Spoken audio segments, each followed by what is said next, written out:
Então, vamos iniciar formalmente, dando bom dia a todos, a todas, agradecendo pela presença de todo mundo nesse congresso, né, que é o 6º congresso da Unifesp, chamado de Transformação, Ciência e Universidade, Transformação para a Sociedade, ou com a Sociedade, em seu último dia, com nossos mais de 25 mil inscritos.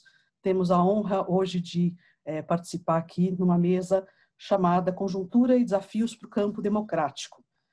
Primeiro, antes de começar a mesa, queria agradecer ao público, né, que está aqui presente, o que nos assiste nas redes. Aos palestrantes, eu já faço uma apresentação mais detalhada, incluindo aqui uma pequena mudança, uma importante mudança de última hora que tivemos que fazer. Queria agradecer à professora Gabriela de Brelas, nossa presidente do Congresso, minha colega de trabalho muito querida. Queria agradecer a Lidiane Cristina da Silva, nossa superintendente de TI, que está por trás de grande parte desse congresso, fundamental atuação. Queria agradecer ao professor Walter Teixeira Lima Júnior, nosso diretor do Departamento de Comunicação e Informação da Unifesp, com um trabalho excepcional sempre, mas nesse congresso ainda mais, superando muitos dos nossos limites, fazendo com que esse congresso atinja o Brasil e até outros países de uma forma surpreendente. Queria também agradecer muito aqui a presença do Alex Rios, que é o TI nosso, que está aqui organizando a nossa sala, e agradecer bastante também ao meu colega de gabinete, nosso técnico, Gabriel Valim Alcoba Ruiz, que estará aqui conosco, dando todo o apoio às perguntas que forem chegando, a todas as questões aqui desta sala. Agradeço muito a todos vocês. Agradeço também a oportunidade e o encorajamento da nossa reitora, a professora Soraya Smiley, e do nosso vice-reitor, professor Nelson Sass, por terem incentivado o Congresso e todas as atividades que a gente está fazendo sobre as condições que o momento nos impõe.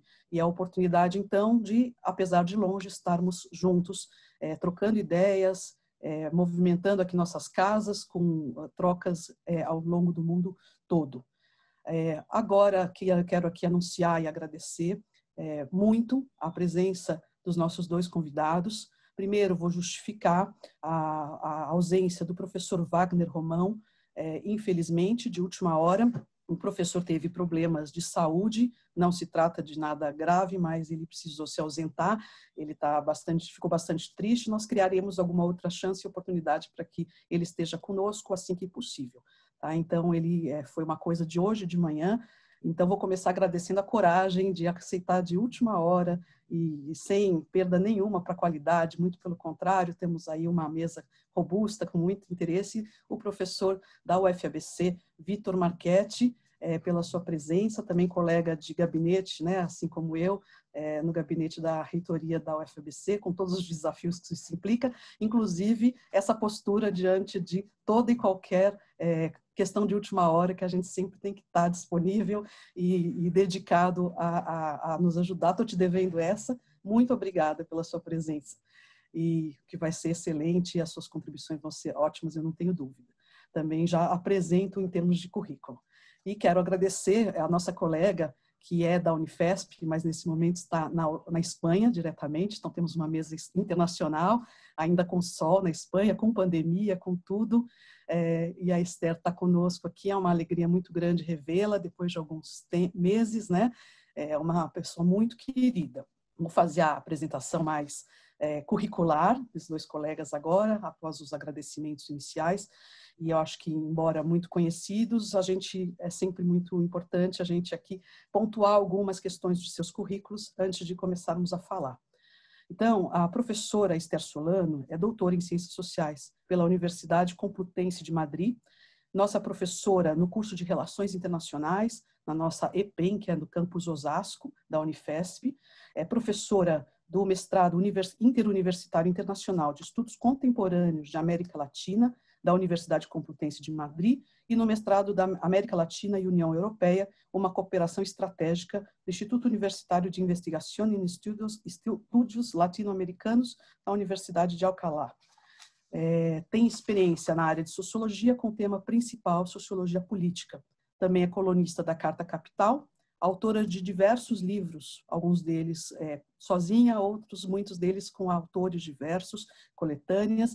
Vou aqui mencionar alguns, porém queria chamar a atenção e já fazer aqui uma propaganda da editora da Unifesp, né? Não posso deixar de fazer esse papel, porque é uma editora extremamente importante, com títulos muito bons, e a Esther Solano contribuiu com um deles, que bem recente, 2019, que se chama Brasil em Colapso. Fora isso, a Esther também escreveu livros com o tema com o título As Direitas nas Redes e nas Ruas, o ódio como política em reinvenção das direitas no Brasil. Também tem saído ensaios críticos sobre o Brasil, e também um livro que iniciou bastante, o que tornou muito popular a Esther no começo, já em 2014, sobre os mascarados, a verdadeira história dos adeptos da tática Black Bloc, que foi um livro muito importante quando aconteceu, né, teve bastante repercussão. A Esther participa desde 2012 de muitos programas, entrevistas na mídia, o que a tornou bastante popular, e toda a pesquisa que ela faz, que são diversas, com movimentos nas ruas, em vários contextos importantes da nossa política recente. A Esther tem sempre opinado, dialogado e trazido muitas reflexões para todos nós, dentro e fora da universidade, o que é muito importante, né? Valorizando bastante a conexão e as trocas com a comunidade.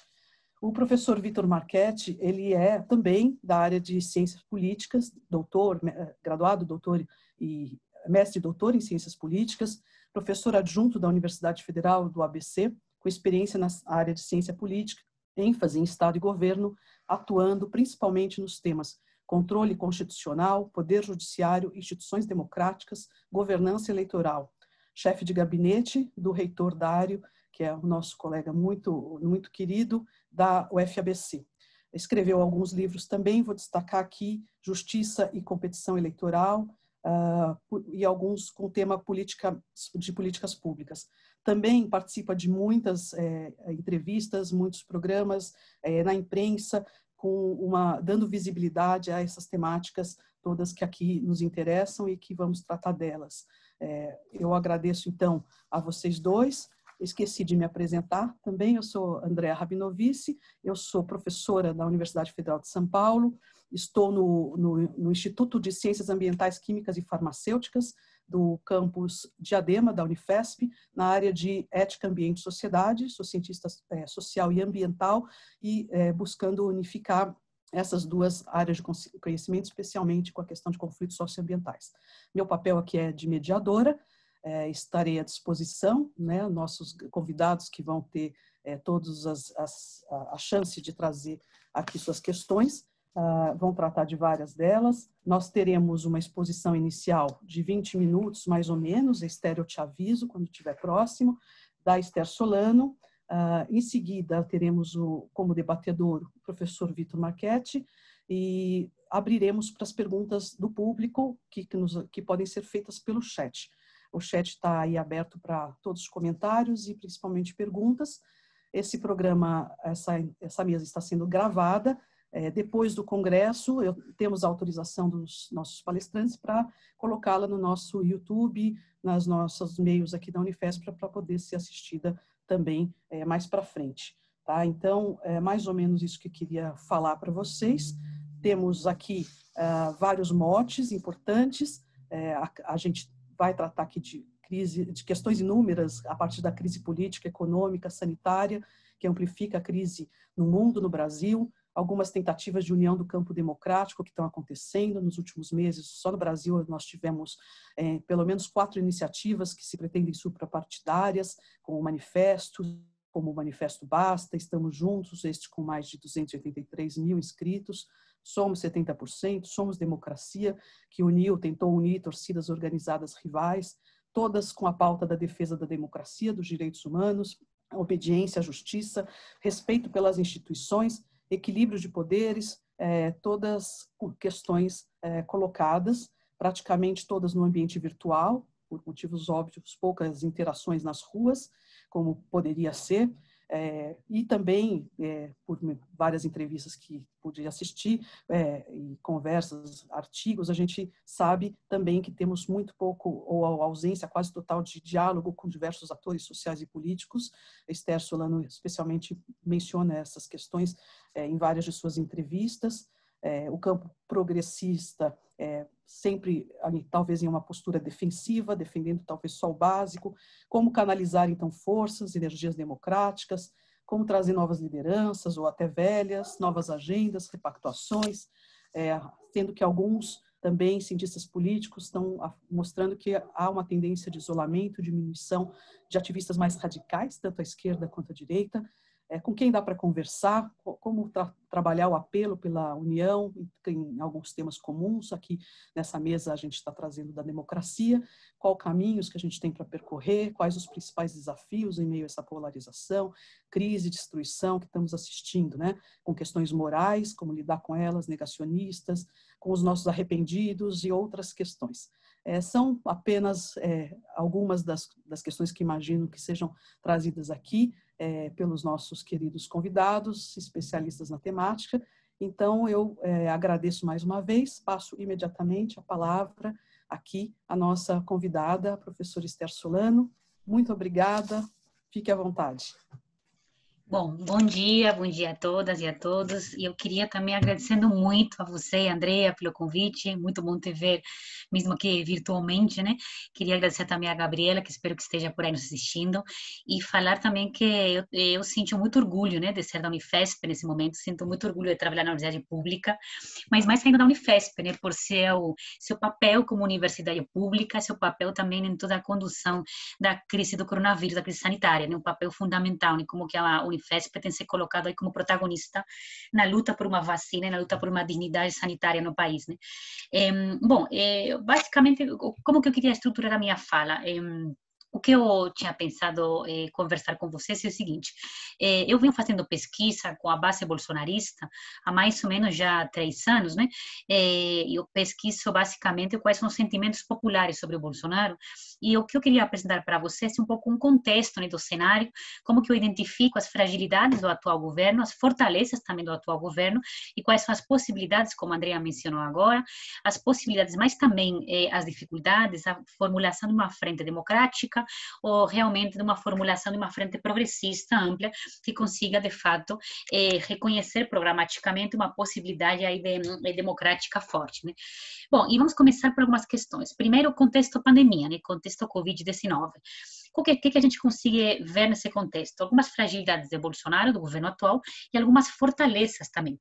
Veja bem, há alguns dias atrás, nós soubemos de uma última pesquisa da Datafolha que falava que 44% dos brasileiros reprovam na gestão de Bolsonaro da pandemia e 23% consideram ela regular, né? Então, nós temos aí basicamente uma ordem de grandeza de 60% dos brasileiros que não estão satisfeitos com a gestão de Bolsonaro na pandemia.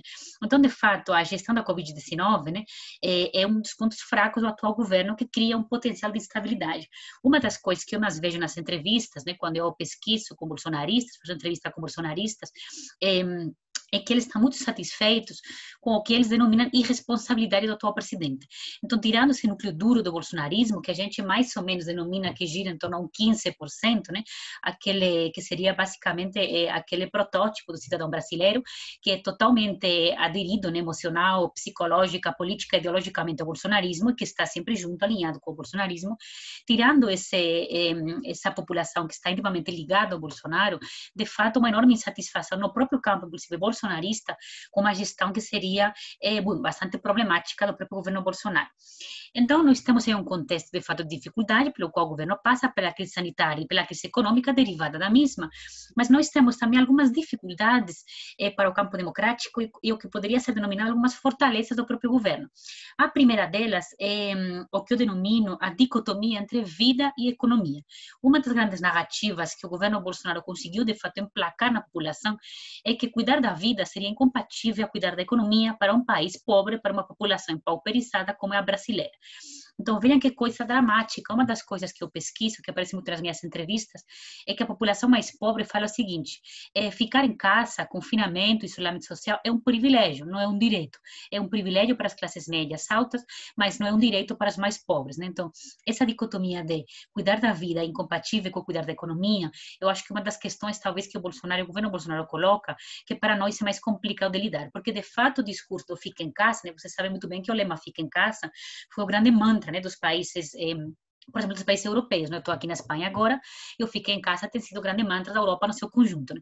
O fica em casa só, simplesmente, né, é incompatível, né, com a vida de um país vulnerável, né, precarizado economicamente como o Brasil, né? Então, acho que um dos grandes desafios do campo democrático, como é que a gente consegue construir uma agenda que seja compatível com a proteção dos direitos sanitários, a proteção, de fato, da saúde e da vida, mas, ao mesmo tempo, em paralelo, a proteção dos direitos trabalhistas, a proteção, de fato, do direito a uma dignidade econômica, e a proteção diante do desemprego, né? Então, eu acho que o primeiro grande desafio do campo progressista, se não quiser que a crise econômica e a crise sanitária avancem para muito mais além do que está hoje, é propor uma agenda séria e consistente para cuidar da vida das pessoas, então, de fato, intervir sanitário e hospitalarmente, mas também para cuidar da dignidade no campo econômico, né? Do emprego e da renda, né? Porque são duas coisas que num país como o Brasil tem que ir de mãos dadas, né? Então, como que a gente consegue, de fato, desconstruir essa verdade que o Bolsonaro conseguiu impor de que a vida e a economia são incompatíveis, né? Uma das outras coisas também que o Bolsonaro está conseguindo construir é uma agenda propositiva e uma agenda de melhora da sua popularidade na população mais pobre. Então, nós temos já dados de que na população de 2 a 5 salários mínimos, o Bolsonaro está melhorando a sua imagem. Então, é interessante isso. Ao mesmo tempo, em paralelo a uma queda de popularidade nos setores mais de classe média, em classe C, classe D, classe B também, o Bolsonaro está aumentando a sua popularidade nas faixas de renda mais baixa, de 2 a 5 salários mínimos.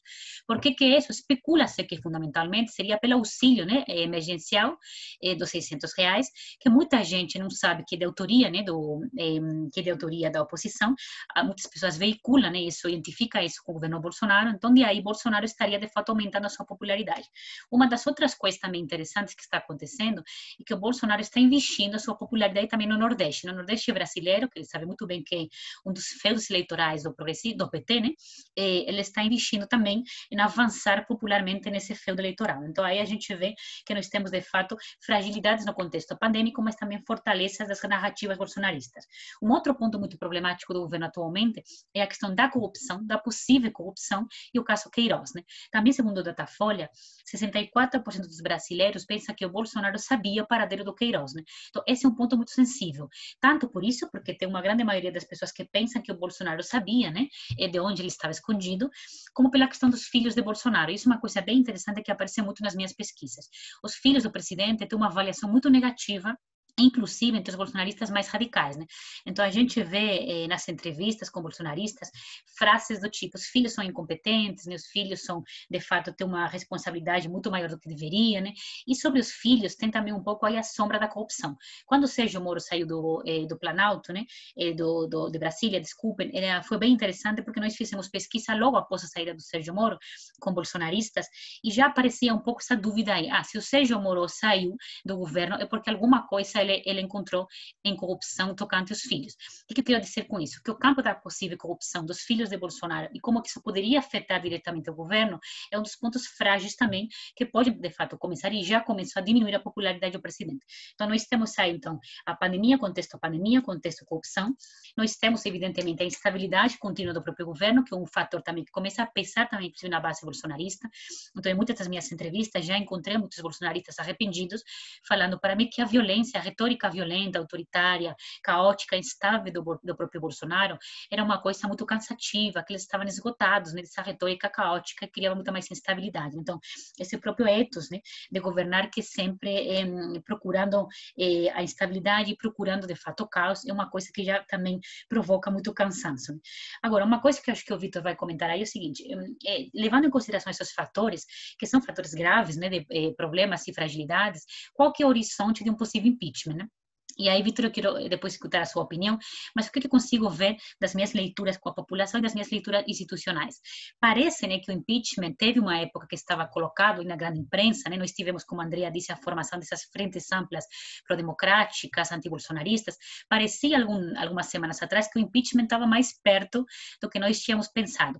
Porém, agora, há uma certa movimentação aí intra-congresso, uma certa movimentação do próprio governo com as forças do Centrão, com o Rodrigo Maia, né, e com o Centrão, que aparentemente, cuja tendência aparentemente é, de novo, ter uma certa estabilidade, né, dentro de Brasília, deixar o impeachment um pouco do lado, né, como uma segunda opção, e voltar a uma certa negociação interna dentro do Congresso e do próprio governo para conter aí as forças que procuram o impeachment e tentar manter o Bolsonaro no governo, né? Isso, evidentemente, com algumas trocas e, evidentemente, com algumas negociações, né? Há pessoas que chamam esse processo de uma certa domesticação interna do próprio Bolsonaro, poderia ser, veremos, e há também, de fato, a possibilidade de que se mantenha nessa certa domesticação interna do governo Bolsonaro em prol de uma estabilidade para o país. O que eu consigo ver nessa entrevista é o seguinte, o próprio campo bolsonarista, há um campo já bastante frustrado e arrependido, que estaria, inclusive, disposto, né, a apoiar e a bancar uma saída do presidente. Agora, há muito medo também a um possível impeachment, porque eu sempre digo que é um pouco pelo trauma, né, e pela pedagogia negativa que o impeachment da presidenta Dilma deixa na população. Então, a base bolsonarista que eu entrevisto fala o seguinte, não é o momento para o impeachment agora, no meio da pandemia, então você juntaria instabilidade sanitária com instabilidade social, política e econômica, né? O impeachment da Dilma deixou um trauma grande para o país, foi muito trágico, né? E há um fator interessante que aparece nas entrevistas, que é a desconfiança no vice-presidente, no general Hamilton Mourão. Eu acho que houve também uma certa um trauma bastante grande quando o Temer assumiu o poder, né? De fato foi um presidente altíssimamente impopular, houve de fato um descrédito institucional e há uma certa preocupação com que seja repetido o mesmo cenário, né? De que o impeachment fosse pior e que o vice-presidente assumindo leve de fato a mais instabilidade, né? E há uma outra coisa interessante que eu queria inclusive aqui colocar para o Vitor depois comentar, que aparece muito nas entrevistas, que é uma desconfiança tocante ao Hamilton Mourão pelo fato dele ser um militar. E isso é bem curioso, né? Porque se a gente pensar que de fato os militares são a instituição que agora mesmo está mantendo a estabilidade do governo Bolsonaro e como que o governo mais militarizado da história do país, aparece interessante essa postura dos entrevistados, né, falando, bom, uma coisa é o Bolsonaro, que ele era capitão, mas que foi muito mais tempo político do que militar, e outra coisa é o Mourão, que ele é um general, ele é de fato militar. Aparece um certo medo nas entrevistas de que ele poderia ser autoritário demais, né, devido justamente não só ao seu passado, como praticamente ao seu presente militar, né?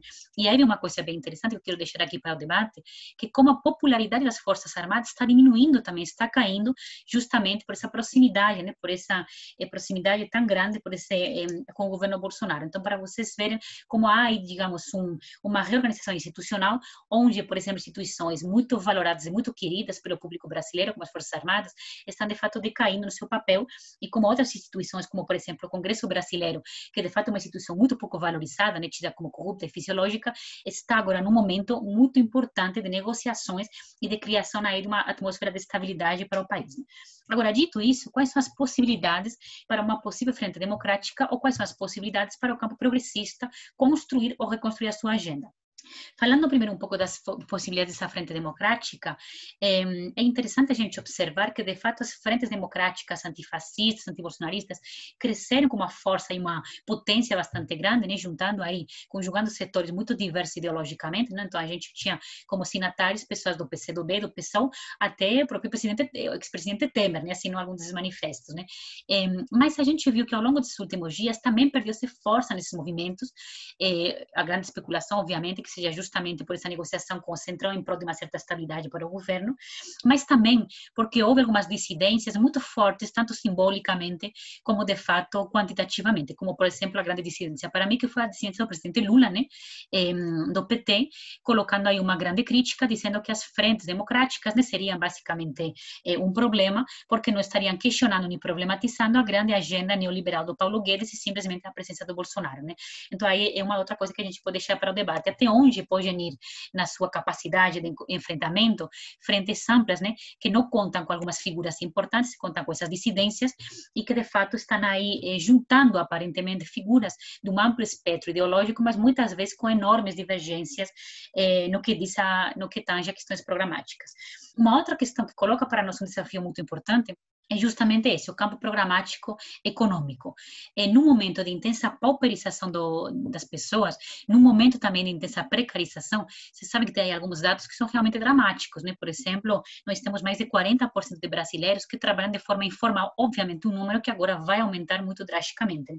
Né? Nós temos, a gente não fala nem de precarização, nós estamos começando a falar agora de hiperprecarização, de uberização do trabalho, então nós temos de fato uma atmosfera no campo do trabalho, na geração de renda, que realmente é dramática, né? Então, nesse sentido, como que o campo progressista consiga, de fato, pensar em programas que sejam robustos e que dialoguem com essa população, que é uma população empobrecida, mas que não é o proletariado, né, dos anos 80, com o PT, por exemplo, estava acostumado a dialogar. Né? Como que a gente dialoga, por exemplo, com os trabalhadores aplicativos, que tem um contexto trabalhista extremamente diferente, mas que eles provêm também de um contexto social extremamente diferente. Né? Quais são as propostas que nós temos, de fato, para apresentar para esses públicos? Né? Uma outra coisa que para nós é um desafio muito grande para o campo democrático, se a gente quiser, de fato, vencer essa batalha com o autoritarismo, já falamos então da questão econômica, da questão sanitária, mas uma outra batalha muito importante é a questão dos valores, a questão moral. Uma das coisas, nós sabemos isso muito bem, pela qual muitos brasileiros votaram em Bolsonaro, foi justamente porque conseguiam enxergar na figura do presidente o defensor da família, dos costumes, da moral, da fé, da religião, etc. Hoje nós sabemos que o voto, por exemplo, do campo evangélico foi majoritariamente em Bolsonaro, e quando nós comparamos o voto evangélico, fundamentalmente pentecostal e neopentecostal, com o voto católico, a gente vê que há uma divergência bastante grande e uma prioridade do voto evangélico pela candidatura de Bolsonaro. Né? Isso é, e eu acho que um dos dados mais importantes que nós vemos na pesquisa, é justamente porque o campo progressista não conseguiu disputar valores em torno a questões morais, éticas, e em torno a uma questão fundamental e prioritária que organiza a agenda desse campo, a agenda simbólica, subjetiva, que é a questão da família, por exemplo. Né? Então, eu sempre digo que o campo democrático cometeu um erro muito grande, que foi menosprezar algumas das questões que apareceram aí, por exemplo, durante a campanha eleitoral, como foi a famosa mamadeira de piroca, o kit gay, né? No campo democrático progressista, basicamente a reação do nosso campo foi rir, caricaturizar, criar um certo folclore sobre tudo isso. Em paralelo, no campo evangélico popular mais conservador, esses conceitos estavam criando uma potência de voto e uma potência aí sociopolítica enorme. Então, acho que um dos desafios muito grandes que nós temos agora é disputar o campo dos valores, disputar as narrativas sobre a família, por que não sobre a sexualidade que estão aí colocadas, por muito que a gente pense que as declarações, algumas da ministra Damares, né, do novo ministro da Educação, são de fato absolutamente estapafúrdias, mas nós temos que entrar na disputa dos valores e reorganizar esse campo democrático também na área moral, na área ética. Né? E uma das coisas que eu acho que também para ontem, é organizar o campo democrático a fim de poder falar também com as diversas confissões religiosas e fundamentalmente com esse campo evangélico popular, neopentecostal e pentecostal. Tem uma mesa agora organizada em paralelo à nossa, que fala justamente sobre o campo religioso, né? Acho que dos desafios nossos é justamente como reconectar com essa base, que é uma base popular, que está passando muito mal em termos sanitários e econômicos, mas que por questões de afinidade ideológico-religiosa está afastada desse campo democrático hoje em dia, né? Um outro desafio enorme para o campo democrático, talvez um dos maiores, seja a questão da presença no território. Quantas vezes eu já escutei ao longo da minha pesquisa, em população mais carente, em periferias, em favelas, que o campo da esquerda, o campo progressista, está muito mais preocupado por manter a governabilidade onde ele está, por manter a sua sobrevivência, por manter o seu privilégio, mas ele não está próximo das pessoas, não está nos territórios mais carentes. E nesses lugares onde não está presente o campo progressista, está presente com a pequena igreja evangélica que está aí dando suporte material, dando suporte emocional, psicológico, afetivo, etc. Então, como que a gente consegue recuperar a presença física, a presença territorial e a capilaridade nos territórios mais vulneráveis que estão sofrendo, sendo as principais vítimas da crise econômica e da crise sanitária, né? Porque sem presença territorial no dia a dia, no cotidiano, é muito difícil você reconstruir a sua agenda programática e simbólica. Né? E uma outra questão que também é complexa para nós é como lidar com alguns conceitos, né, que são às vezes muito óbvios, né, para nosso campo, para a classe média mais intelectualizada, mas são muito complexos para um público mais popular para dialogar. Eu estou me referindo aqui a dois conceitos fundamentais como fascismo e democracia. As frentes amplas que foram aí organizadas, a maioria delas foi estruturada em torno a dois conceitos, o conceito de antifascismo e o conceito de pró-democracia. A gente testa esses dois conceitos quando nós fazemos pesquisas no campo campo popular, e é muito fácil você ver que são dois conceitos que não mobilizam a população mais carente. O conceito fascismo é muito complexo, né, em termos retóricos, é muito abstrato, né, e ele não tem capacidade mobilizatória, né, na população mais periférica, mais vulnerável, mas o conceito de democracia, eu quero chamar aqui a atenção porque ele também não tem essa capacidade, esse apelo mobilizador, porque o que a gente enxerga nas entrevistas? Que democracia é um conceito que muitas pessoas não conseguem vincular com as pautas concretas no seu cotidiano. Então, democracia é um conceito que fica muitas vezes atrelado a ideias muito vagas, muito abstratas, mas que muitas vezes as pessoas não conseguem vincular com o cotidiano mais direto de quê? De luta por direitos trabalhistas, de luta, por exemplo, pela segurança pública, de luta pela creche, pelo SUS, por uma saúde digna, por um emprego digno, etc. Então, nós temos que conseguir, de fato, conseguir fazer essa veiculação, esse link entre o conceito de democracia mais abstrato e as pautas da luta comum e cotidiana. Digamos, concretizar, trazer para o território do comum e da vida do cotidiano o conceito de democracia, se nós quisermos, de fato, que seja um conceito que mobilize e que organize politicamente as pessoas, né? E, por último, eu queria colocar aqui algumas possibilidades que nós temos também de ação que me parecem importantes, né? Uma das coisas mais interessantes que aparece na pesquisa é que, justamente nesse período de pandemia, coloca muito a visibilidade no papel do Estado. E isso é uma coisa mundial, né? Então, acho interessante que nós saibamos discutir, debater e aproveitar essa oportunidade da visibilidade e da importância do papel do Estado. A maioria das pessoas que eu entrevisto, inclusive os bolsonaristas mais radicais, admitem que durante a pandemia o papel do SUS tem sido prioritário e importantíssimo e que não é o momento agora de tentar privatizar, por exemplo, o SUS, porque tem se demonstrado uma conquista importantíssima do povo brasileiro. Então, acho que uma agenda aí que deveria ser prioritária nossa é justamente o cuidado, a potencialização e investimento em áreas que devem ser protegidas nas políticas públicas, como, por exemplo, saúde e educação, que são, a educação também é uma área muito sensível e que tem sido colocada agora nos focos e nas pautas dos principais jornais, por exemplo, como que a educação deve ser entendida, deve ser cuidada com carinho, com atenção e com investimento em períodos de pandemia que colocam a importância de uma educação pública de qualidade, gratuita e de acesso universal, né? Então, acho que uma das pautas importantes agora para nós é justamente uma agenda de serviços públicos de qualidade e gratuitos que cheguem, de fato, a toda a população brasileira, porque é um momento que nós temos que cuidar muito sobre essa agenda, né? E uma outra das questões que eu consigo ver também, que provoca uma reação na população, não só de fato brasileira, mas como internacional, é que o Estado ele tem o papel de cuidar da população mais carente, seja com auxílio emergencial, seja com planos de geração de emprego, renda, etc. Então, essa ideia de que de fato nós vivemos num país extremamente desigual e que nesses momentos de crise econômica, o Estado tem o papel, tem o dever político, mas ético também, de ter um desempenho em cuidar economicamente e politicamente da população mais vulnerável. Então, acho que é o momento de retomar questões que talvez a esquerda tenha um pouco esquecido, como, por exemplo, as questões da luta contra a desigualdade, da luta contra a pobreza extrema, da luta, por que não, por uma renda mínima que não seja emergencial, que seja contínua, né, no tempo, né, porque não poderia ser uma possibilidade. O próprio FMI, Fundo Monetário Internacional, já colocou nesse documento mais recente que uma renda mínima emergencial durante o momento da pandemia, talvez a posteriori, seja importante a ser estabelecida pelos Estados da União Europeia, por exemplo. Então, eu acho que essa ideia do papel do Estado tem que ser fortalecida nos programas, né?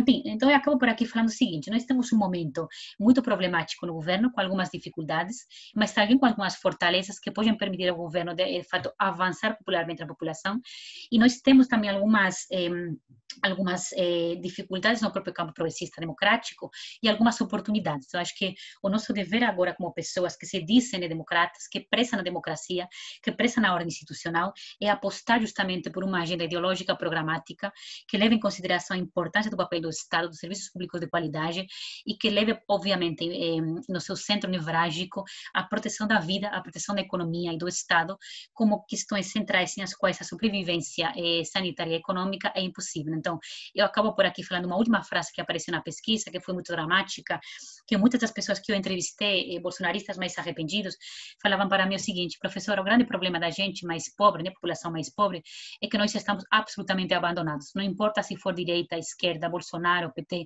nós estamos sozinhos, né? Estamos sozinhos na pandemia e estamos totalmente abandonados pelo poder público. Então, acho que é intolerável, né, que a população mais pobre no Brasil, que é a maioria, mais vulnerável, mais precarizada, se senta abandonada. Pelo menos nós, como democratas, como servidores públicos, inclusive, né, Andrea, temos um pouco essa obrigação de estar do lado, de estar junto, porque, enfim, acho que em tempos de pandemia é um pouco aquela frase que a gente sempre diz: ninguém solta a mão de ninguém. Um abraço a todos e muito obrigada.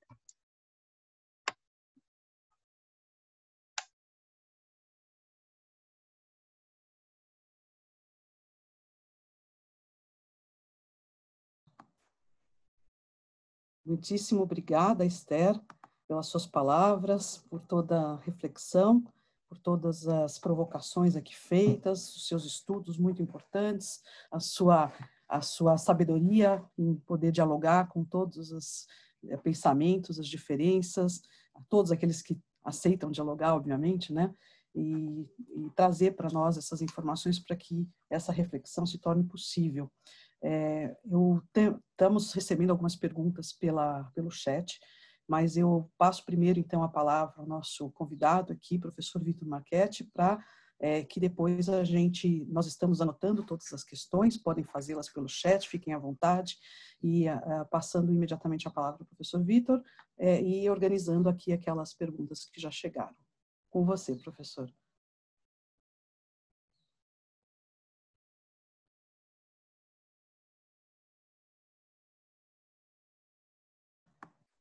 Vitor, eu acho que precisa ligar o som.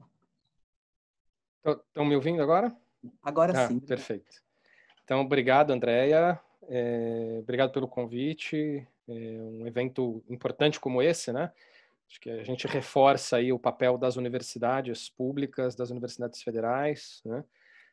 A gente que, como você destacou no começo, né? Quer dizer, a gente desempenha aí também, além das nossas vidas acadêmicas, a gente desempenha aí um papel nas gestões das universidades. A gente sabe muito bem os desafios que a gente tem enfrentado aí nos últimos tempos para manter aí a vitalidade e a força das universidades públicas, né? Então, um evento como esse, acho que reforça e expõe de modo bastante contundente as possibilidades de contribuição das universidades federais, tanto para o debate público, para a formação de opinião, quanto para as pesquisas mais aplicadas, produzindo aí importantes ferramentas, não só para o combate à pandemia, que é o assunto do momento, mas para que a gente enfrente aí as diversas mazelas históricas do nosso país, seja do ponto de vista da saúde, seja do ponto de vista econômico, seja do ponto de vista político. Agradecer, professora Esther, acho que a fala dela traz aí diversos elementos para que eu possa interagir. E antes de tudo, né, desejar as melhoras para o professor Wagner Romão, né? Acho que em breve estará conosco aqui debatendo esses assuntos. Eu queria fazer só um breve apanhado de como eu vejo, ou de como é possível ver a organização do governo Bolsonaro, para a gente chegar aí ao tema principal, né, dessa nossa conversa, que eu acho que a Esther destacou bem diversos desafios do campo democrático. Acho que ela colocou aí questões bastante pertinentes, né? Listou aí, eu acho que uma série de desafios. Mas antes de chegar nesses desafios, eu queria um pouco entender quais foram as coalizões, as alianças que se formaram para sustentar a eleição do Bolsonaro e que tiveram expressas no primeiro momento do seu mandato, e a reconfiguração dessas alianças que podem dar um pouco pistas para a gente entender o cenário atual, tanto para discutirmos aí as questões que estão no momento, né, impeachment ou não impeachment, continuidade ou não continuidade do governo, e os grandes desafios que nós temos aí no campo democrático. Então eu vou fazer só um pouco esse apanhado aí histórico mais recente para a gente tentar entender a composição de forças que hoje organiza o governo. Então, só lembrando, né, quer dizer, as eleições de 2018, elas foram se configurando com uma aliança de três frentes, né? Uma frente que estava ali mais representada pela agenda ultraliberal, né? Nós tínhamos um movimento no país que é um pouco o retrato das mudanças da estrutura econômica brasileira, né? Desses setores ligados aí ao comércio, os varejistas, enfim, nós tínhamos aí uma série de movimentos empresariais defendendo uma agenda ultraliberal, né? De redução aí daquilo que tinha sido cravado no Pacto de 88 como proteções sociais, proteções trabalhistas. Então isso a frente importante aí do Paulo Guedes em apoio ao governo Bolsonaro, né, já desde 2018 e na composição do governo. A agenda lavajatista, né, além a agenda lavajatista tinha aí uma vontade de interferir nos rumos da política brasileira já de há algum tempo, né, foi fundamental no processo de impeachment da presidenta Dilma, né, todo o papel que o Ministério Público, né, com Dallagnol, Moro como juiz, Enfim, a gente tem aí diversos elementos hoje para recontar um pouco essa história de como se organizaram, né, com um objetivo, com uma agenda política, né, mais do que processo judicial. A gente vai ter que ainda olhar para essa história de que atores judiciais se vestiram aí de uma agenda política e econômica no país, né, e os efeitos que isso produziu sobre a estabilidade institucional, os efeitos sobre a democracia, né. Eu acho que aquele artigo que o Moro escreve sobre o que foi a operação Manipulite, né, Mãos Limpas na Itália, eu acho que dá pistas um pouco de como ele entendia a sua missão dentro da lógica lavajatista, que era implodir de fato as instituições para dali fazer surgir instituições mais éticas, republicanas, enfim. Trabalhava muito na chave da ética da convicção, né? Quer dizer, acho que ali tinha um motivador muito claro de que era preciso implodir as instituições brasileiras, um pouco sem medir as consequências disso. E além dessa agenda ultraliberal e agenda lavajatista, nós tínhamos uma agenda conservadora religiosa, né, que apareceu com força nas eleições de 2018. Ela, eu acho que, aí eu não vou me aventurar no campo da sociologia, mas, enfim, ela é base estruturante importante do nosso país, né? Você não dá para pensar o país sem pensar um pouco nessa formação dos valores sociais da nossa população, mas eu acho que, de alguma maneira, a gente também tem passado por transformações importantes, né?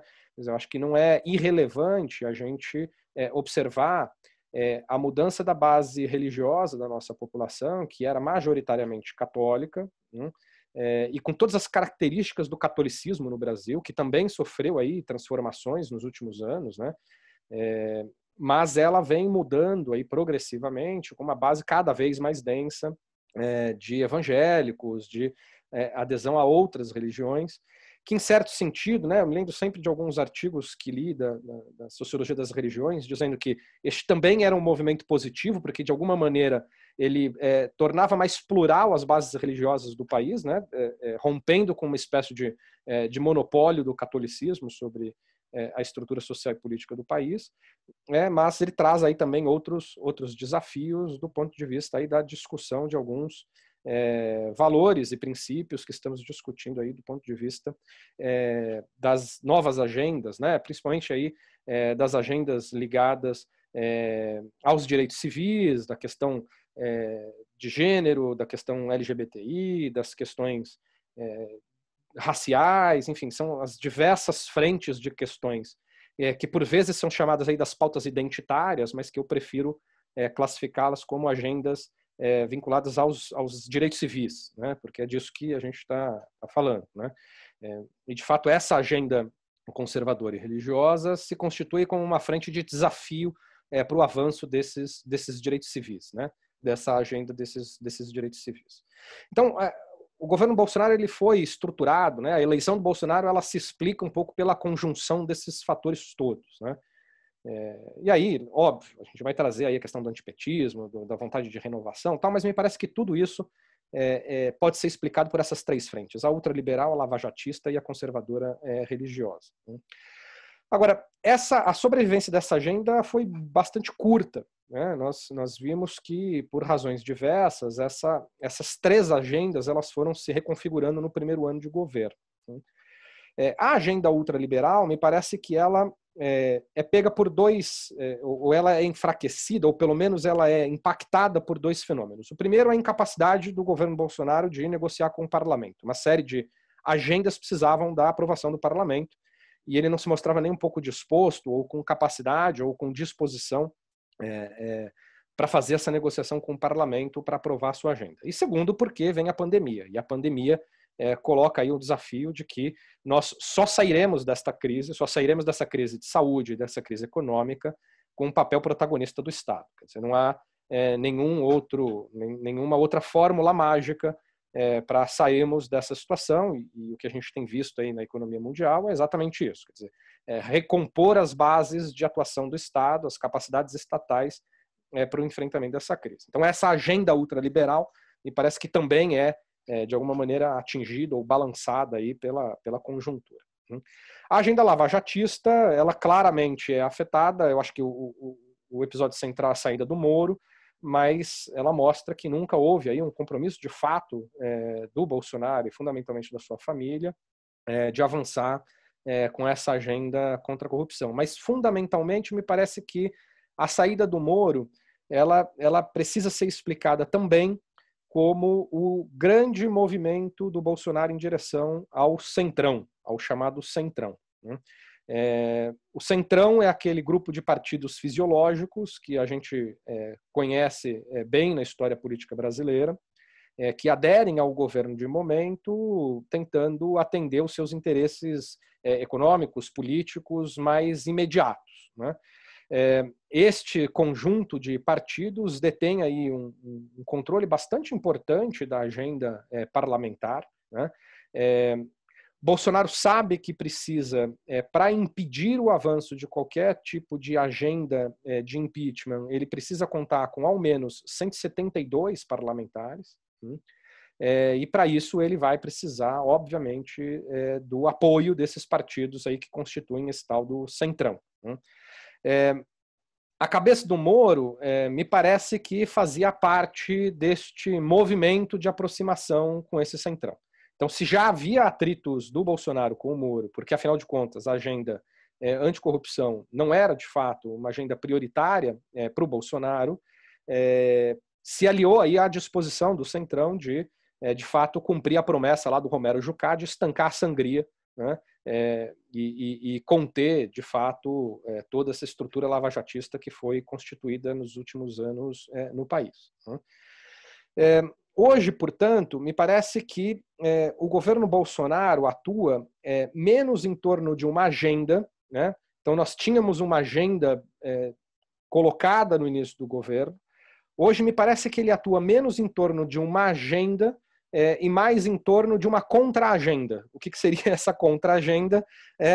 Impedir fundamentalmente o avanço de pedidos de impeachment, né? E tocar o governo de alguma forma até as próximas eleições, tendo conquistas ali muito pontuais para a sua base, que, como a Esther bem colocou, é uma base que tem um núcleo duro pequeno, mas que tem adesões aí que vão mutando e vão mudando ao longo do tempo, por N razões, e o que a gente está discutindo ultimamente é o impacto aí dos auxílios, né, por conta da pandemia, o impacto eleitoral que isso possa, o impacto de adesão, né, ou de popularidade que possa estar sendo afetado por isso. Eu tenho aí minhas observações sobre isso, mas já chego lá. Então, hoje, me parece que ele é a contra-agenda, no sentido de que não há, de fato, uma condição do governo de pautar o debate, né? Se a gente acompanhar o que foram o que foi o primeiro ano do governo Bolsonaro, que tem sido esse, ele perdeu completamente a capacidade de pautar o debate no Brasil, né?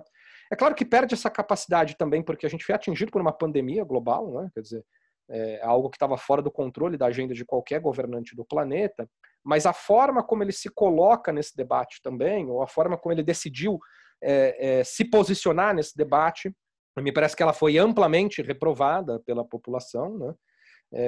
E aí os diversos acontecimentos, o quanto ele vai subindo o tom no sentido de desrespeitar as regras mais básicas de democracia, não só de desrespeitar as recomendações sobre o isolamento social e as medidas de saúde que precisavam ser tomadas, mas fundamentalmente de subir o tom contra as instituições políticas, contra as instituições judiciais, né, de participar de manifestações.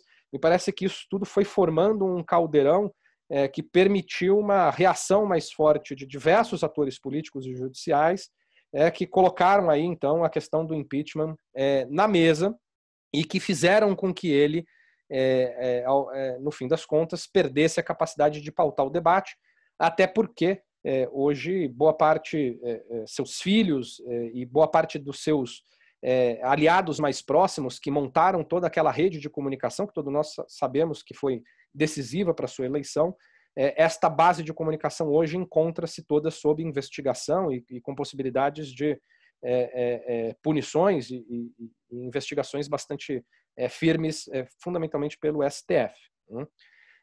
E hoje a gente vê aí uma mudança de comportamento do presidente. Então me parece que hoje essa contra-agenda de sobrevivência do governo, ela tenta se afastar um pouco do núcleo familiar, né? pelo menos é o que a gente tem visto aí nas últimas semanas, e a gente nunca, uma coisa que eu aprendi aí desde 2016, é nunca cravar definitivamente nada sobre a política brasileira, e sempre falarmos em termos de essa semana, né? Então, essa semana é o que nós temos, né, nas últimas semanas aí, o que nós temos do ponto de vista de comportamento presidencial é um pouco a perda de protagonismo desse núcleo familiar. A gente já começou a ouvir aí notícias de que o Carlos Bolsonaro, né? O Carlos Bolsonaro, lembrando que ele é uma figura central aí na comunicação, né, na construção da comunicação do presidente.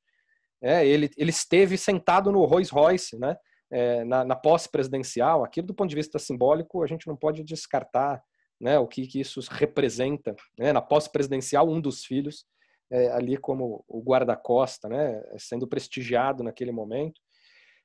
Então saíram notícias de que ele estaria saindo do país. Ele mesmo, né, fez um comunicado oficial, né, o novo boletim, né, o novo diário oficial, né, o Twitter, né, o diário oficial do governo. Ele tuitou lá, né, que poderia deixar o país, enfim.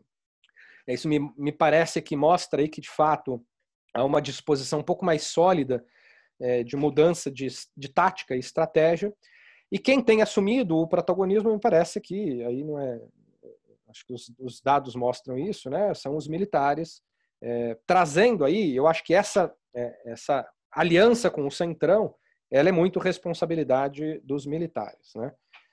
Dos 23 ministros hoje, nós temos 10 militares, né? Ou sejam ainda militares na ativa também, né? Quer dizer, o que é uma mudança bastante significativa aí da presença dos militares no governo Bolsonaro.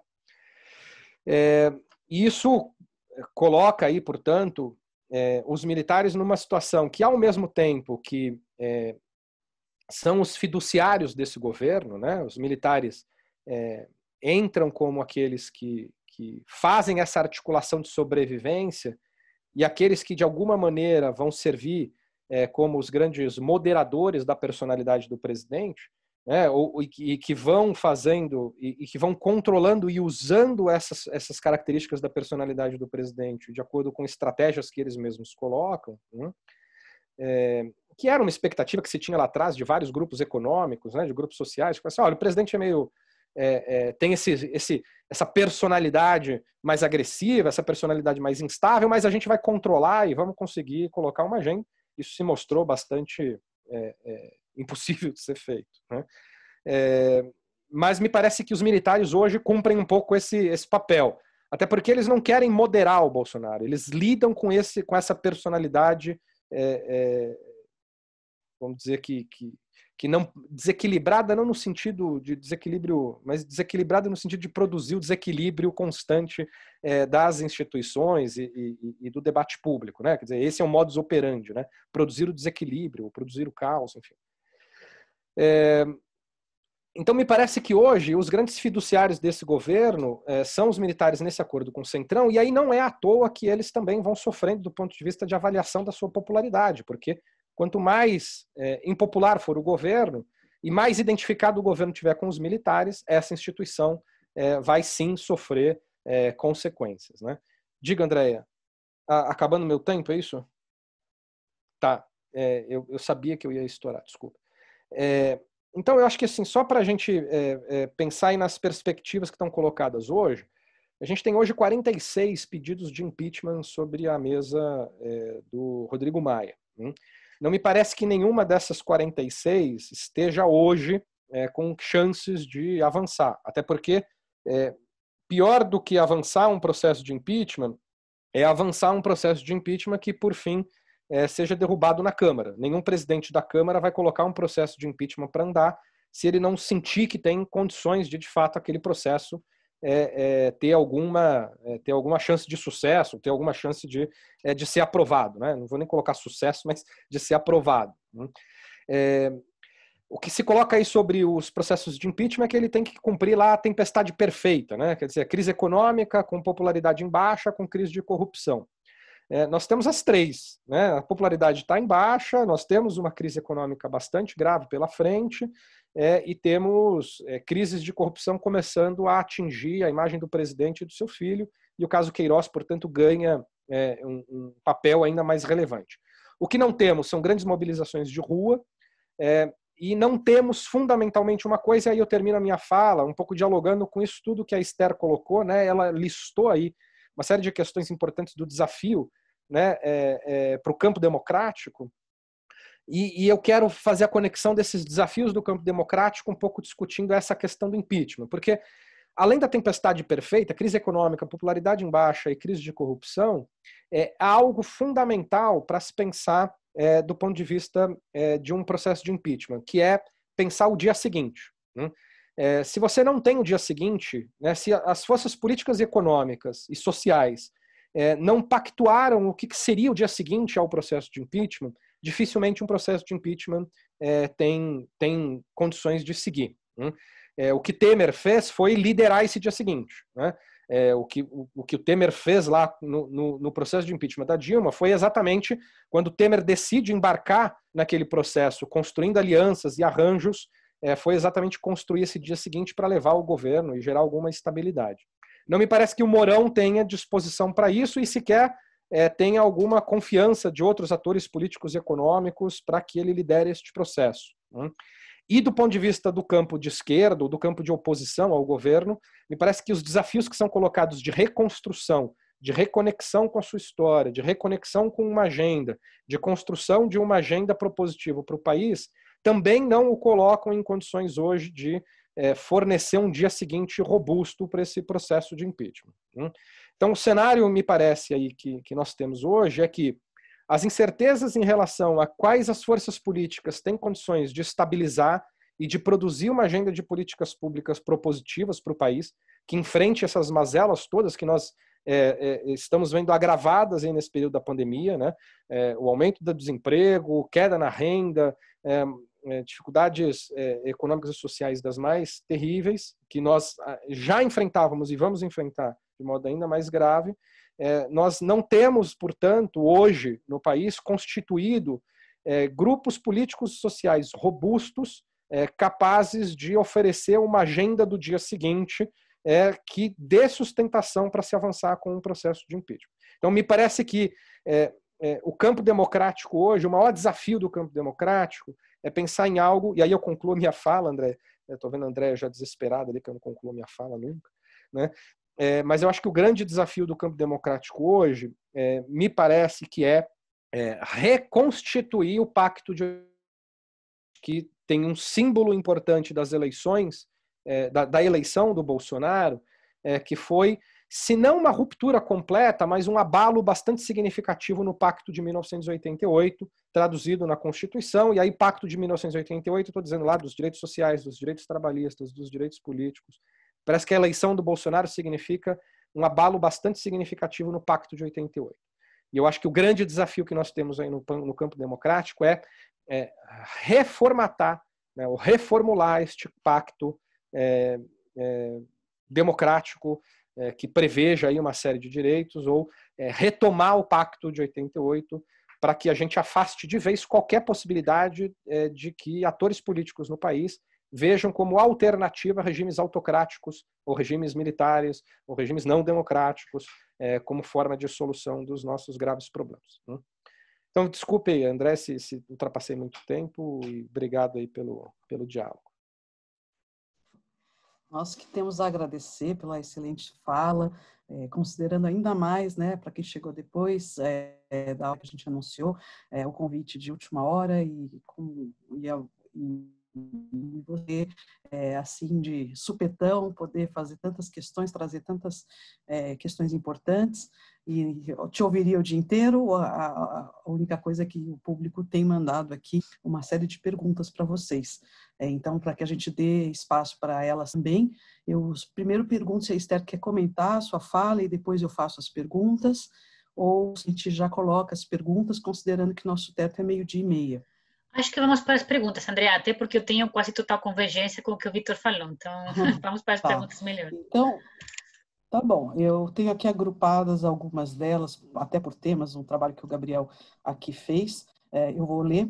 Temos aqui também, acho que uma nova debatedora que fez muitas perguntas, né? Agradeço todas, tem vários amigos presentes também, estou contente. Aqui, agrupadas pela questão eleição eleição de democracia, a Marilene Garcia observa que a eleição de Bolsonaro já representaria por si só um retrocesso democrático, em função do discurso autoritário e ausência de propostas e debate. Ela questiona por que a sociedade teria optado por essa opção e se ainda vivemos, de fato, numa democracia no Brasil. Ela também pergunta por que a esquerda perdeu espaço para esse tipo de movimento. Também a mesma Marilene, a diferença de tratamento de um possível impeachment do Bolsonaro comparado ao processo sofrido pela Dilma. Ela traz também a Marilene porque a sociedade brasileira que tinha possibilidade de dialogar, preferiu votar em um governo autoritário que nunca apresentou proposta e nem participou de debates em campanhas eleitorais.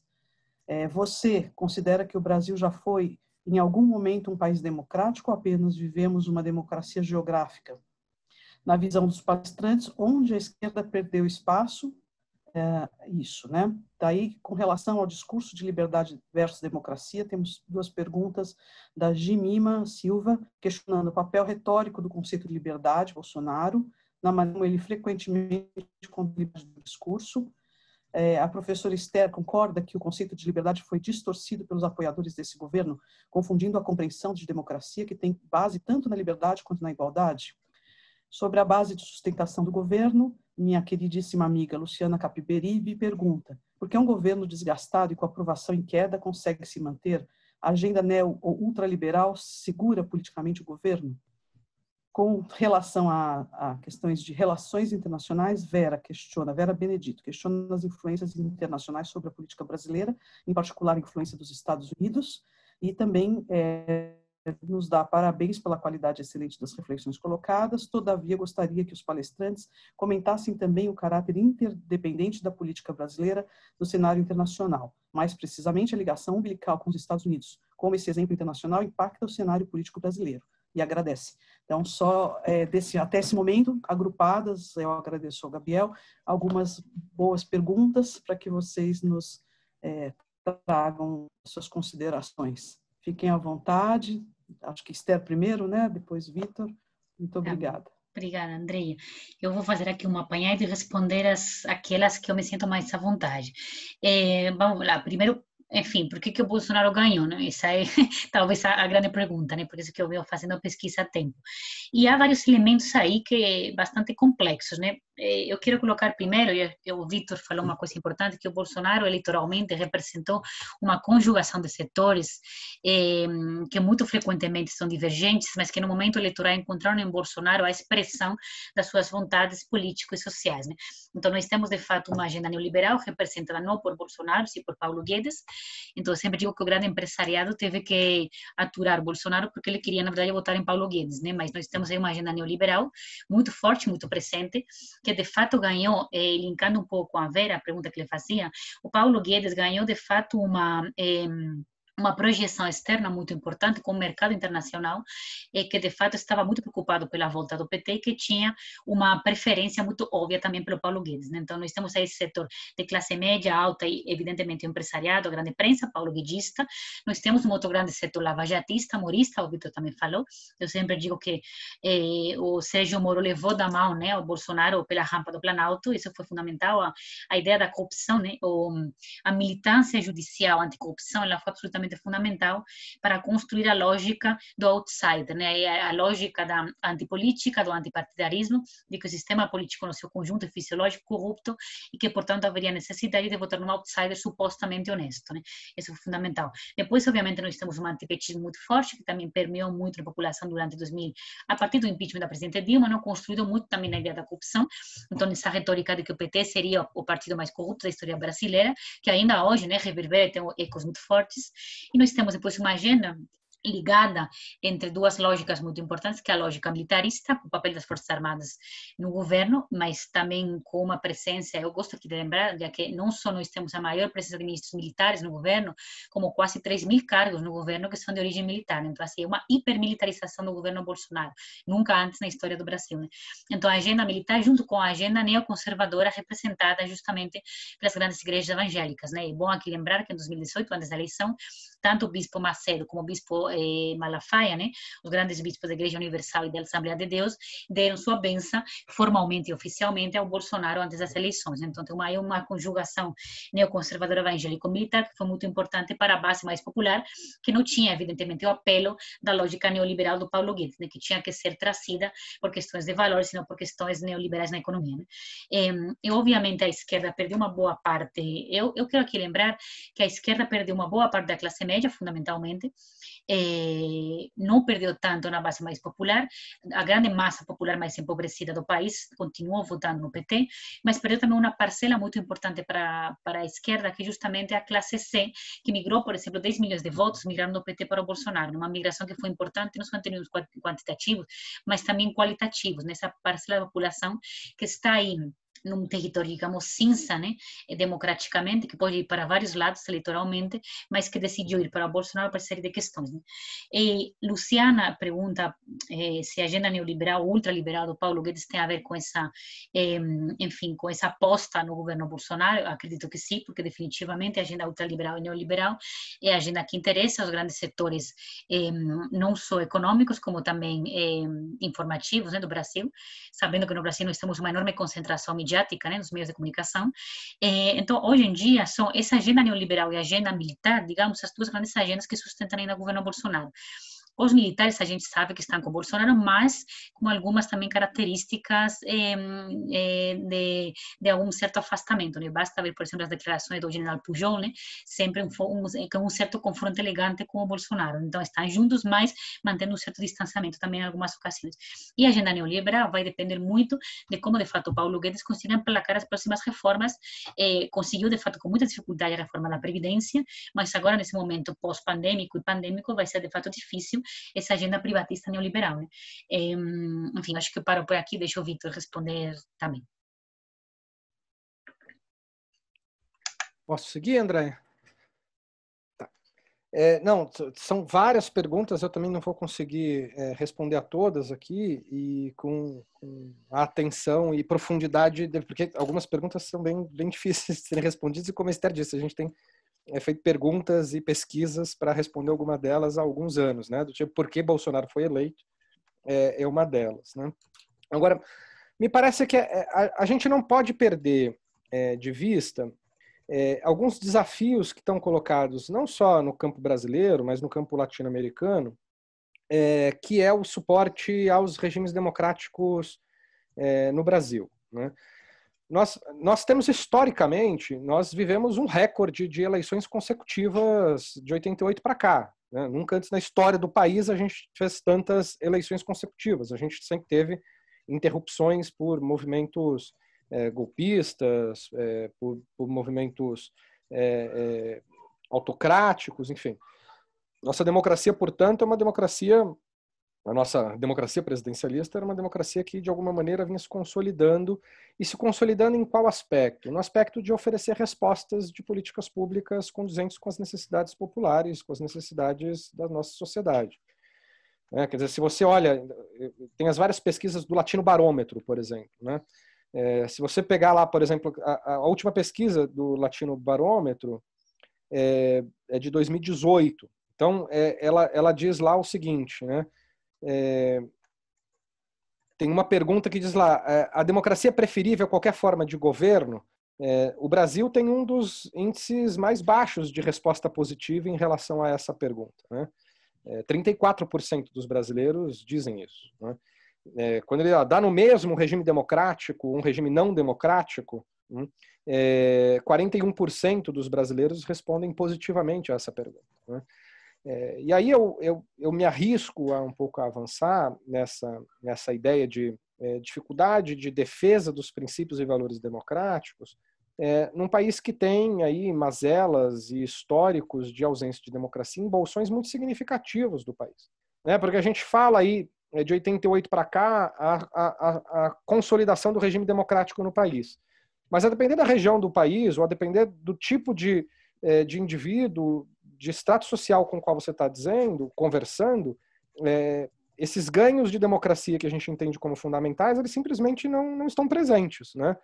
Então, por exemplo, se a gente discutir o conceito de cidadania, né, de preservação das liberdades individuais, de respeito do Estado, de limites do Estado na relação com o indivíduo, né, de garantias de condições de sobrevivência mínima, né, garantias de condições econômicas e materiais mínimas. Quer dizer, uma parcela bastante significativa da população nunca teve isso, né? Então, nós temos, de fato, desafios do ponto de vista de redemocratização no país, que colocam uma cobrança sobre as entregas democráticas num patamar muito alto. Quer dizer, a gente espera que os regimes democráticos entreguem esses benefícios num período muito curto de tempo e entregas muito qualificadas para atender essas mazelas históricas do nosso país. Eu leio todo o processo de 2013 para cá como um processo de que nós vínhamos em um crescimento, vamos dizer, mais de longo prazo, de médio prazo, né, de incremento de políticas sociais, de redução de desigualdades e tudo mais, mas nós tínhamos ainda um estoque de insatisfação e necessidades não atendidas da nossa população muito alto. E a velocidade e a capacidade que nossos regimes democráticos têm para entregar essas respostas são muito baixas. E aí não é nosso, né? Quer dizer, as dificuldades que os regimes democráticos no mundo têm de fazer entregas de políticas públicas tão robustas como essas é de fato incremental, né? São períodos de vivência democrática que são capazes de incrementalmente produzir essas soluções. E nós temos urgência em diversas questões. E nessa urgência é possível que em determinados momentos a defesa de alguns valores democráticos ela se coloque em segundo plano frente à necessidade de defender a necessidade de soluções mais rápidas para os problemas colocados. E eu leio um pouco a eleição do Bolsonaro, ou os discursos autoritários do Bolsonaro em 2018, um pouco nessa chave, na chave de que era preciso oferecer respostas mais diretas, mais rápidas, mais contundentes a alguns problemas que nós, como sociedade, enfrentamos. Acho, por exemplo, que Bolsonaro tem uma agenda que não vejo no campo progressista, no campo de esquerda, ou mesmo num campo de uma direita democrática, a apresentação de uma solução mais contundente, que é o diálogo com a questão da violência urbana, né? E a violência urbana é um dos problemas mais sérios que o nosso país enfrenta, né? Os índices e os números são assustadores, né? E nós não oferecemos soluções adequadas para esse assunto, né? Não colocamos na agenda esse assunto, né?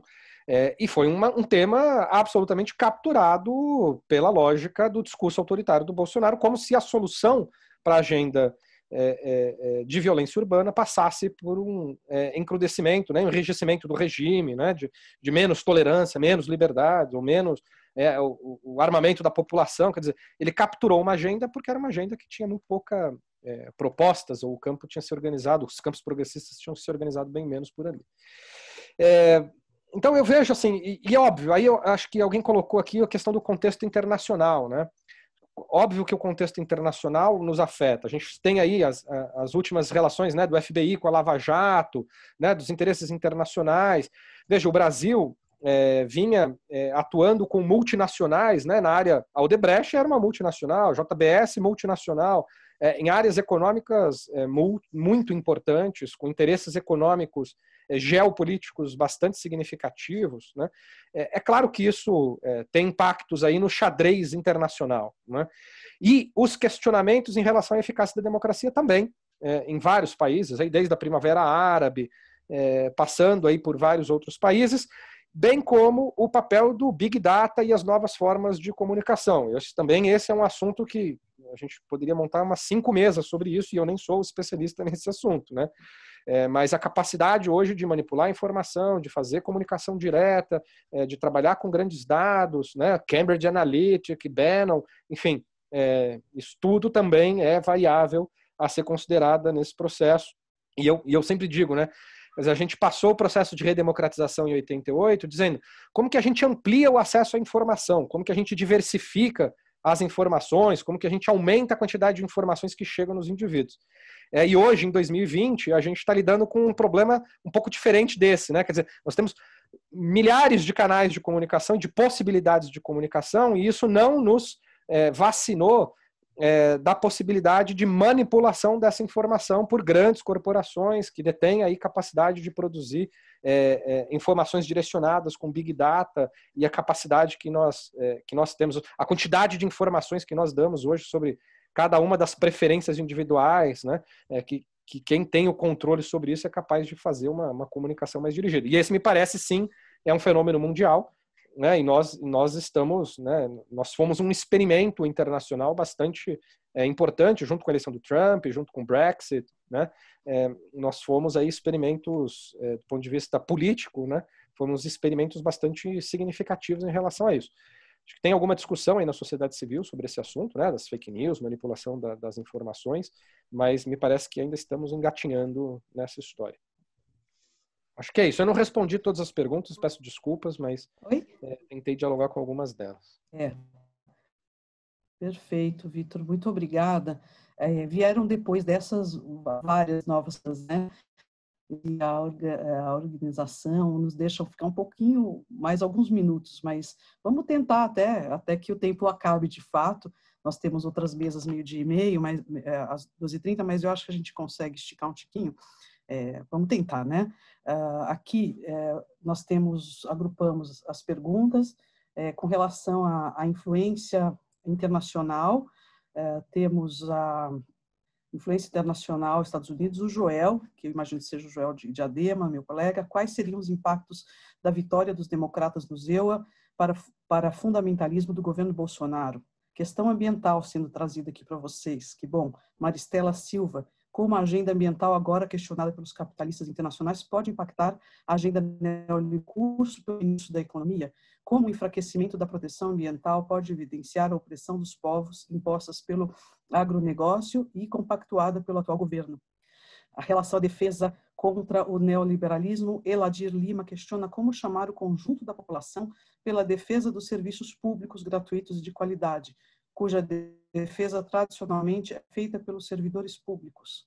Relação à crítica econômica, Simone Mamed pergunta: como romper com esse modelo destrutivo capitalista? Que estratégia seria eficaz para a transformação? E que sistemas estamos criando nesse pós-anormal capitalista? A Ana Pareste, que é a Carol, minha amiga, Campo Democrático contra Bolsonaro, pergunta: como a esquerda e o campo democrático devem se comunicar com a população em geral? O que acham do posicionamento do youtuber Felipe Neto? Sobre como sair dessa, Tereza Pereira pergunta: inacreditável, é uma colocação inacreditável como tudo que estamos assistindo sobre os acontecimentos absurdos desse desgoverno, e não tem nada nem ninguém que possa barrar isso. É triste ver nosso Brasil nessa situação. E a Simone Mamed: vocês acreditam em mudança para o futuro, em uma revolução? Caso sim, quais são os instrumentos dessa arte, tecnologia, amor, ação? Essas são que agrupamos. Não sei se vem mais, mas eu acho que agora, se vierem, a gente encaminha depois para os nossos palestrantes aqui. E então, como são muitas e o tempo é pouco, eu pediria para que tanto Esther quanto o Vitor fizesse um amarrado possível, né, em 2, 3 minutos cada um, já com as suas considerações finais. É um exercício difícil, né, de um pouco tempo, mas vamos tentar, né? A gente sempre tenta atender aqui as demandas que vão chegando, e são ótimas perguntas também, as quais eu agradeço a esse público muito especial que está aqui nos assistindo. Obrigada. Esther primeiro, depois Vitor, pode ser? Muito bem, André. Então, devido ao pouco tempo, acho que eu vou responder as duas perguntas que mais tocam na minha pesquisa, que são a da Eladir e a da Ana. A Eladir fala sobre como que a gente consegue, de fato, mobilizar as pessoas pelos serviços básicos públicos de qualidade. E veja que desafio que a gente tem, Eladir, porque ao mesmo tempo que as pessoas querem essa proteção do Estado, querem serviços públicos de qualidade, gratuitos, universais, mas nós temos duas questões fundamentais. Primeiro, quem que mobiliza? Nós estamos absolutamente deslegitimados como interlocutores, como mobilizadores. A esquerda está deslegitimada, foi grandemente criminalizada, os sindicatos foram enormemente criminalizados. Então, as bandeiras da esquerda, né, são muito complicadas, né, para as pessoas irem para a rua, né? Então, quem que poderia convocar essas manifestações quando a gente está, de fato, deslegitimada como interlocutor? Nós temos que voltar a reconstruir a nossa imagem como interlocutores, né? E há uma outra parte que me preocupa muito, que é toda a agenda e toda a retórica anti-Estado, anti-servidores públicos, que é fortemente construída pelo campo neoliberal e que está está, de fato, reverberando muito também na população, não só de classe média, mas como na população mais pobre, né? Então, ao mesmo tempo que se pedem direitos básicos, ao mesmo tempo que são demandados serviços básicos, mas dentro de uma retórica de negação da política do Estado e dos servidores. Então, como nós temos, de fato, que fortemente desconstruir tudo isso e entrar na nossa agenda programática na defesa do Estado, dos servidores públicos, do serviço público de qualidade, porque senão não tem como ter uma agenda mobilizadora forte, né? E aí depois a Ana, acho que para mim fez uma pergunta que é fundamental. A comunicação, como que a gente comunica. Ela colocou o exemplo do Felipe Neto, que eu particularmente gosto muito, e já briguei muito com muitos colegas da esquerda, que se deixa muito levar por arrobos intelectualistas, né? Que eu digo, o post deles no Facebook é lido por 5 pessoas, o Felipe Neto tem, não sei, milhões de visualizações, né? Então, acho que uma das pautas, para mim, fundamentais da esquerda, é que nós temos que entender que nós perdemos a batalha da comunicação, o campo democrático perdeu a batalha da comunicação, o campo democrático tem que ter a humildade e a sinceridade necessária para reconectar com uma população que mudou muito, mas que tem muitas necessidades, que tem muitas preocupações e muitas urgências. Eu sempre digo, o povo brasileiro está morrendo, seja por coronavírus, seja pelas pautas de segurança pública totalmente desrespeitadas pela esquerda, e vai morrer por causa da crise econômica. Então, nós temos que urgentemente entender essa população e comunicar com ela da forma mais respeitosa, da forma mais, enfim, encontrar retóricas, né? Encontrar narrativas que comuniquem com essa população. E para isso, todo mundo bem-vindo. Então, a Anitta, Felipe Neto, seja quem for que estiver do nosso lado e consiga criar pontos, sempre bem-vindo, né? E aí, enfim, André, eu quero acabar aqui dando, de novo, muito obrigado. Um prazer estar aqui com vocês e vamos em frente, né? Espero que a gente consiga sair, a ter essa fala, né, sobre essa luta, né, que a gente pode ter com, enfim, revolução, amor, arte, política, tudo bem-vindo, né? Acho que tudo que construa pontes, que construa diálogos e que construa alternativas, seja, eu sempre digo, amor e política são as minhas duas principais referências, né? Então vamos juntos nessa aí. Bom, mais uma vez aí perguntas densas, né, de difícil resposta. Eu vou dialogar um pouco aqui com a questão internacional. Eu acho que, sem dúvida nenhuma, uma derrota do Trump nos Estados Unidos tem um impacto sobre a política brasileira, né? Quer dizer, eu acho que a gente tem tido hoje uma adesão retórica, né, do ponto de vista internacional, do presidente brasileiro alinhado aí com o governo Trump. E, além disso, além da retórica e do campo simbólico, estratégias de cooperação bastante importantes. Me parece que isso é um sinal fundamentalmente de uma mudança da agenda mundial, né? Quer dizer, uma preocupação da agenda mundial, de algumas lideranças mundiais e fundamentalmente de alguns investidores internacionais, com o aumento dos discursos autocráticos mundo afora, né? A gente tem visto nos últimos tempos alguns movimentos de, por exemplo, grandes empresas e corporações cobrando das redes sociais, Facebook, Twitter, enfim, WhatsApp, o controle sobre disseminação de ódio, fake news, enfim, cobrando posturas, inclusive usando aí estratégias de suporte econômico, né, de patrocínio, enfim, para lidar com essas pressões. Parece que ainda é incipiente, né, mas eu acho que tem aí um movimento mais preocupado, ou talvez que esteja mais disposto a criar alguns limites ou criar algumas regras de disseminação de fake news ou de discursos de ódio, porque a gente caiu um pouco nessa lógica de que, em nome da liberdade de expressão, vale tudo, né? Um pouco sem estabelecer quais são os limites, e há limites bastante importantes da liberdade de expressão, que são limites de pactos sociais muito importantes. A gente passou um período de dissolução desses pactos, né? Eu acho que esse é o nosso principal desafio, reformular pactos, né?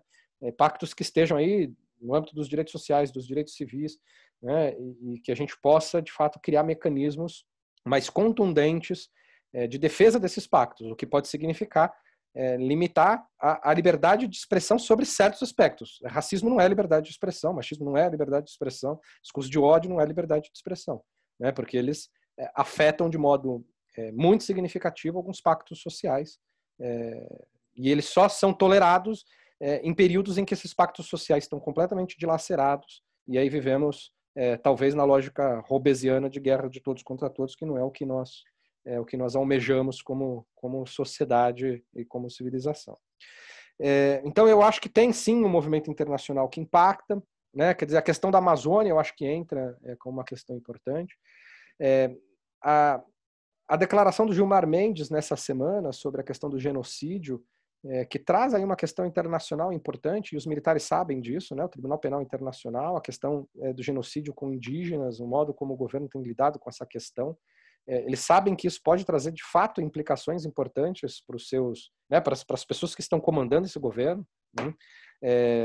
A reação não foi à toa. Né? A reação vejam que o Bolsonaro já começou até a relativizar a sua defesa da cloroquina. Né? Quer dizer, e ele faz isso exatamente porque distribuíram cloroquina a rodo nas comunidades indígenas, né? Sob a suposta ação de combate ao Covid. Isso pode ter implicações do ponto de vista da saúde dessa população.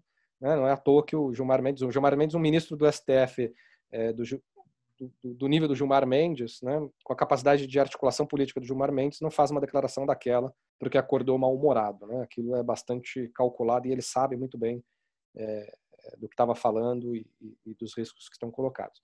Então, sem dúvida nenhuma, eu acho que a gente vai sofrer aí, ou vai passar por um período também de reposicionamento global dessa agenda democrática e dos pactos que precisam ser defendidos e firmados. Acho que a gente passou por uma onda de uma direita mais radical, né, de uma agenda ultraliberal, mas fundamentalmente uma onda de discursos ultraconservadores e que flertavam com regimes autocráticos, mesmo em países que tinham democracias bastante consolidadas. Né? E eu acho que tem uma reação global a manter aí alguns laços, e essa reação global me parece que certamente afetará aqui o nosso país. Acho que é isso, André. Me desculpem mais uma vez, assim, acho que tem um monte de questões. Eu também concordo plenamente com a Esther. Eu acho que esses influencers, né, tem um papel bastante significativo no debate. O fato é que hoje nós perdemos muita capacidade de mediação das nossas instituições tradicionais. Sindicatos, partidos não são vistos como instituições capazes de produzir a mediação na sociedade. Né?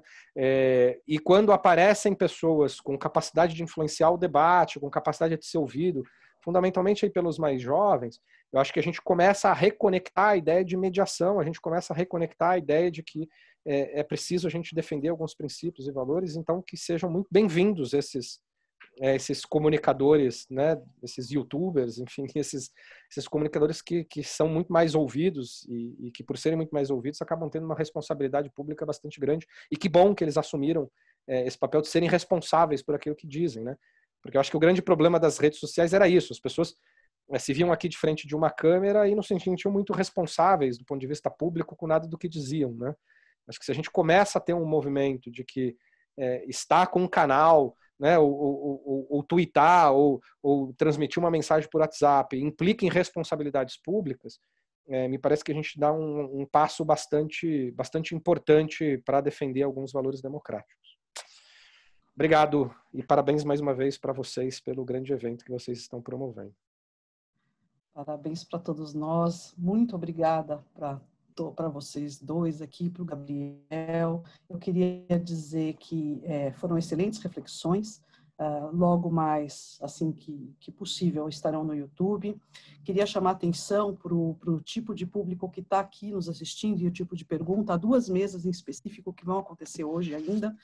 Uma é sobre estudos da contemporaneidade, relações internacionais e direitos humanos, às 16 horas, com Renato Giannini, Rubens Recupero, José Augusto Alves, mediada pela professora Ugária Matos, da Unifesp. Acho que vocês vão gostar. E outra que eu tenho certeza que vão gostar é o futuro das universidades, perspectivas brasileiras e internacionais.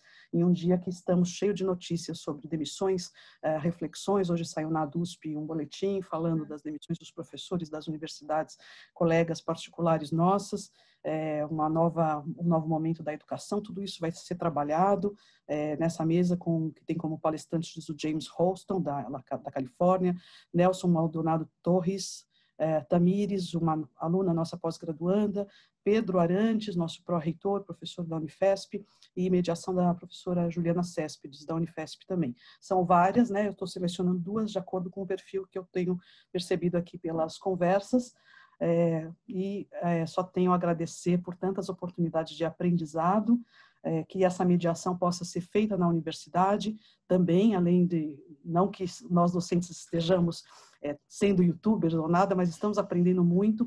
Esse congresso, nesses dias, teve a participação de praticamente 50% dos 25 mil inscritos da sociedade externa à universidade, muitos deles nos dando feedbacks de que estão assistindo em família, dialogando com seus familiares, várias faixas etárias, vários lugares do Brasil, e isso é um sinal também da potência que nós, como educadores, como pesquisadores, também temos para além de comunicação, para fazer alguma diferença nessa conjuntura toda, que nós já sabemos que vários colegas como os que estão aqui fazem constantemente, cotidianamente, a importância disso, e temos muito a fazer e aprender